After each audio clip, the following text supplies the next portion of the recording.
Summer has expressed itself and now it's leaving. And this was not the plan, but the best laid plans of mice and men, right? It's made from junk that was left here on site. So it didn't cost me anything, just a lot of labor. There's 3 stacks in there. All of them are 12 inches.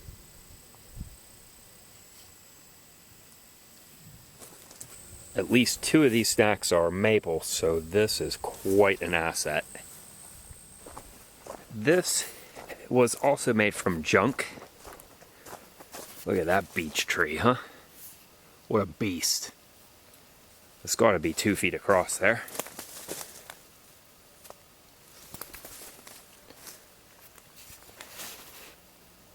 So, I'm not exactly proud of it, but it works. Why am I showing this to you at all? Because this is the other part of the bed liner, and the part that I'm actually proud of is that way. I think I can actually see it. Do you see something man-made in there? It's like, where's Waldo? Yeah, this is just the front end of a bed liner. Lucky that I buy a property that has a bed liner on it, right? But it's corrugated, and so it's plastic, so it's actually a really durable roof product. And the rest of the bed liner, since they're like 8 feet long, is over that way. This is just a temporary mess. I'll burn all of this first and get rid of it. Okay, let's go.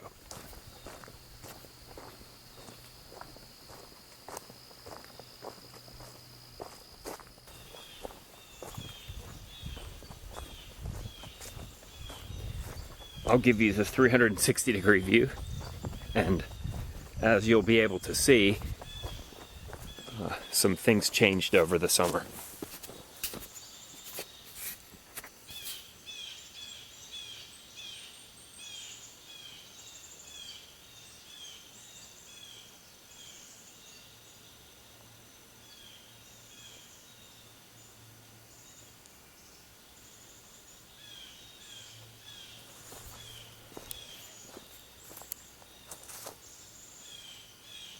Pretty cool, isn't it? Its design is really simple. Let's start at the bottom with the posts. 4 posts, they're just sunk into the dirt. I dug about probably a foot deep for each. And then each of the 3 stacks is on 2 logs going this way. It keeps them up off the ground. Airflow, super important. And to keep them from the stacks from falling apart, to make a solid structure, you sticky them. Put sticks going this way to keep it all connected. I also have a vertical here in the middle one.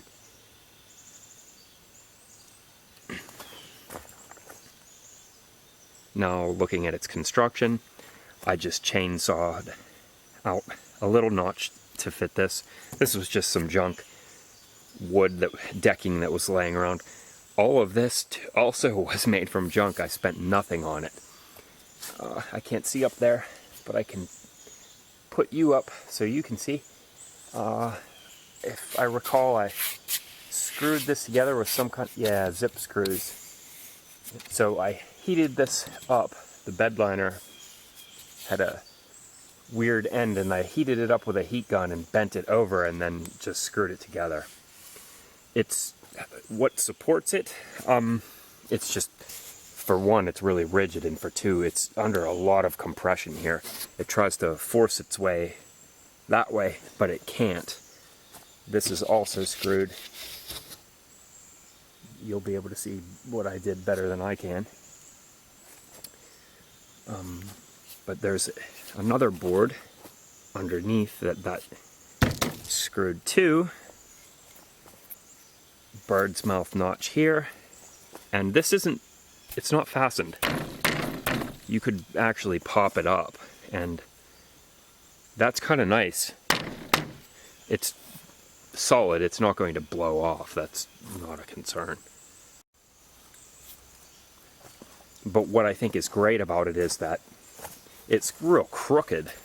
And not like it matters, but the different posts are at different heights.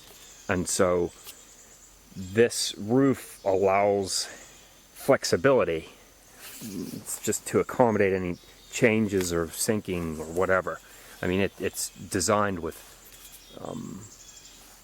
functionality in mind, and not, it just doesn't, this design just doesn't play by the same rules as conventional structures do. Is it strong? Yes, it's very strong.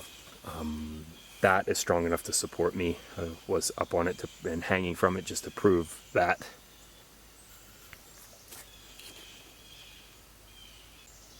A really cool side effect of this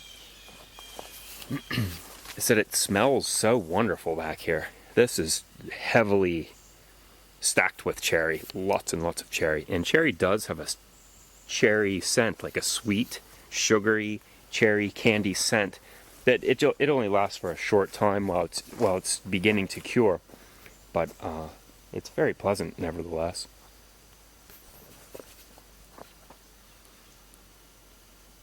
So obviously this is nothing as I had planned to make, but it turned out pretty cool anyways. And then this makes my function a lot or my job a lot easier. I carry them 3 at a time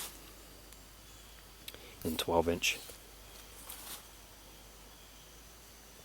It takes some tinkering just to get the design right and to make everything not fall over. A lot of hatchet work and just playing around with some sticks, but I'm really pleased with it. Super pleased. I had no idea that it would hold so much wood. Really surprised me. I might actually copy this design and use it again somewhere else on the property, just because I can't believe how well it's working and how much it's holding and how simple it is. This spot has become my favorite place to split now. It's just nice. It's picturesque. I don't know. There's something really comfortable about this place. And if I can find some other places that I like to split at, like this on the property, then I'll probably make more of these. It makes a great repository for a really solid amount of firewood. So I apologize for misleading you. This is not what I had intended to make, but nevertheless I'm really happy with it. And so that's all I have to show for this series. I know last time I filmed a scene right about here talking about how rich the soil was, but just to show you the contrast, this is late in the season and it still looks like this. You can see the ferns have started to yellow out and go away. Just for perspective, the little log hut is right there.